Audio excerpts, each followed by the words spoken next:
दूसरी मदीना की रियासत फलाही रियासत थी। और इंशाअल्लाह जिस रास्ते पे हम लगे हुए हैं, मेरा ये ईमान है कि ये दुनिया में हम खास तौर पे मुसलमान दुनिया में पाकिस्तान मिसाल बन जाएगा कि कैसे एक इंसानियत का निजाम होता है, कैसे रियासत अपने कमजोरों की देखभाल करती है, कैसे वो अपने वो तबका जो पीछे रह गया है उसको ऊपर कैसे उठाती है, कैसे जैसे हमने हेल्थ कार्ड लेके आए हैं। नौजवानों, ये आप जाके दुनिया में देखें, कितने मुल्क हैं जिधर हर खानदान को हम हेल्थ इंश्योरेंस दे रहे हैं 10 लाख रुपए की, कि किसी भी अस्पताल में जाके अपना इलाज करवा सकते हैं। महंगे महंगे अस्पताल हैं, प्राइवेट हॉस्पिटल, कोई आम आदमी सोच भी नहीं सकता था कि वो उस दरवाजे के अंदर भी जा सकता है। अब मजदूर, किसान, वेल्डर, जो भी तनख्वाहदार गरीब तबका है, उनके घर में हेल्थ कार्ड होगा। किसी भी अस्पताल में जाके अच्छे से अच्छे अस्पताल में जाके अपना इलाज करवा सकते हैं। ये पहला कदम है फलाही रियासत की तरफ। फिर हमने एहसास के प्रोग्राम शुरू किए। सबसे पहले हम 2 करोड़ खानदानों को जो गरीब तरीन है, हम 14,000 रुपया दे रहे हैं खानदान को ताकि अपना वो घर संभाल सके। फिर महंगाई के दौर में 2 करोड़ खानदान को हम 30% रियायत दिलवा रहे हैं घी, आटे और चीनी में। फिर एक बीमारी है जिसको कहते हैं स्टंटिंग, यानी बच्चा अपने पूरे कद पे नहीं पहुंचता क्योंकि ग़िज़ा नहीं मिलती। वो पहली दफा पाकिस्तान में हमने प्रोग्राम शुरू किया एहसास के नीचे। लेकिन कामयाब पाकिस्तान में सबसे मुझे जो खुशी है, इस वक्त 20 लाख खानदानों के लिए, हर खानदान में जो गरीब तरीन खानदान है, सबसे पहले 20 लाख रुपया सूद के बगैर दे रहे हैं कि अपना घर बना सके। दूसरा 5 लाख सूद के बगैर कर्जा दे रहे हैं कि या किसान अपने खेती बाड़ी में लगा सके और या शहर में अपनी कोई दुकान खोल सके। 5 लाख रुपया सूद के बगैर कर्जा, और फिर उसी खानदान में टेक्निकल एजुकेशन दे रहे हैं ताकि कोई हुनर सीखे और अपनी नौकरी बना सके। ये सारे इकट्ठे हुए हैं, ये चूहे इसलिए इकट्ठे हुए हैं, ये कहते हैं कि जनाब बहुत बुरा हालात है पाकिस्तान में।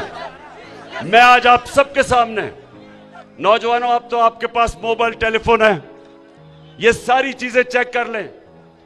मैं आज सबके सामने चैलेंज करता हूं कि पाकिस्तान की तारीख के अंदर 3.5 सालों के अंदर किसी हुकूमत ने इस तरह की परफॉर्मेंस नहीं दी जो मुझे बड़ा फख्र है मेरी हुकूमत ने दी है। आज माइशत देख लें।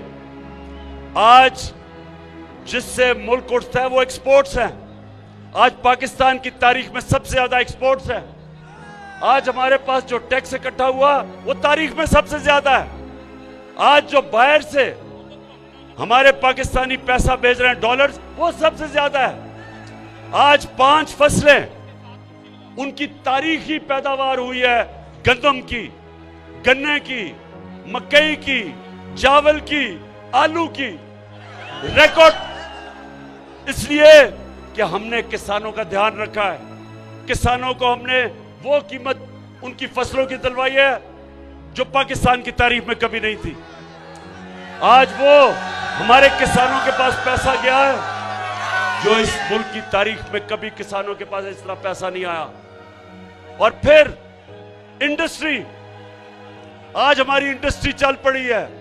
टेक्सटाइल इंडस्ट्री की रिकॉर्ड एक्सपोर्ट्स है। टेक्सटाइल इंडस्ट्री ये पिछले दौर में बंद हो रही थी, उनके ऊपर हाउसिंग सोसाइटीज बन रही थी। आज मजदूर नहीं मिल रहे टेक्सटाइल के लिए कि माशाल्लाह अल्लाह के करम से इस तरह का पाकिस्तान की इंडस्ट्री आगे बढ़ रही है। आईटी की इंडस्ट्री, जो नौजवानों आपका फ्यूचर है, आईटी इंफॉर्मेशन टेक्नोलॉजी, 75% 2 सालों में आईटी की एक्सपोर्ट्स बढ़ी हैं। और इंशाल्लाह जो हम आगे देख रहे हैं, सिर्फ आईटी उठा देगी इस मुल्क को। फिर ये मैं आपको बताऊं कि जब एक मुल्क में ईमानदार हुकूमत आती है, और फर्क क्या, पाकिस्तान के ऊपर रेकोडेक 2000 अरब रुपए का पाकिस्तान पे हर्जाना हुआ था।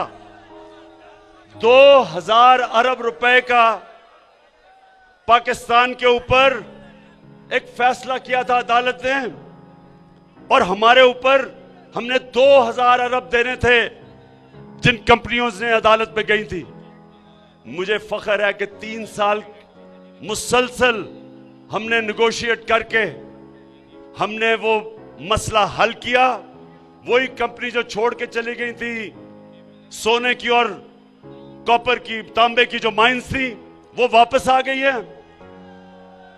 9 अरब डॉलर वो अब पाकिस्तान में इन्वेस्ट करेंगी। बलोचिस्तान की इंशाल्लाह तकदीर बदल जाएगी। पाकिस्तान में डॉलर्स आएंगे, जो ये हमारे रुपए पे जो प्रेशर पड़ता है, इससे डॉलर आएंगे। फिर ये सुने जरा, एनएचए, सड़कें, ये भी नौजवानों आपके पास टेलीफोन हो, मोबाइल फोन हो, ये गूगल करें कि 2013 में जब नून लीग थी तो किस कीमत पे सड़कें बनाई जा रही थी, और 2021 में महंगाई के बावजूद किस कीमत पर सड़कें बनाई। आपको हैरत होगी कि 2013 में जिस कीमत पर सड़कें बनाई गई और 2021 में हमारे दौर में 23 करोड़ रुपए फी किलोमीटर हमने सड़कें सस्ती बनाई, बचाया मुल्क का।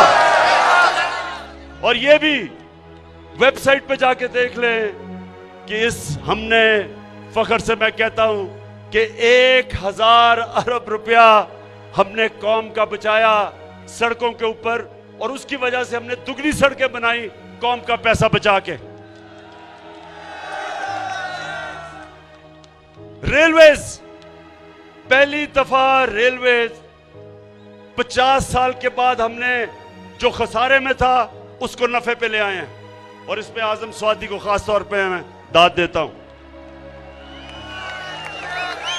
और फिर नौजवानों, हमने जो कॉन्ट्रैक्ट्स पिछली गवर्नमेंट ने साइन किए थे गैस पे और बिजली पे, हमने उनको फिर से आईपीपीज के साथ नेगोशिएट किया, कतर के साथ एक नया गैस का कॉन्ट्रैक्ट साइन किया, और 700 अरब रुपया अगले 10 साल में आपका कौम का बचाया है। ये पैसा आप पे लगेगा, ये जितना भी पैसा बचता है वो आप पे लगता है। नाजरीन, आपकी सबके बारे में क्या राय है? कमेंट्स में अपनी राय का इजहार करते रहें, और अगर आप हमारे चैनल पर नए हैं तो अभी सच टीवी को सब्सक्राइब करें, सच टीवी फैमिली का हिस्सा बने, और हमारी वीडियोस पसंद आएँ तो इन्हें लाइक करें, शेयर करें, ताकि ज़्यादा से ज़्यादा लोगों तक ये मैसेजेस पहुँचते रहें।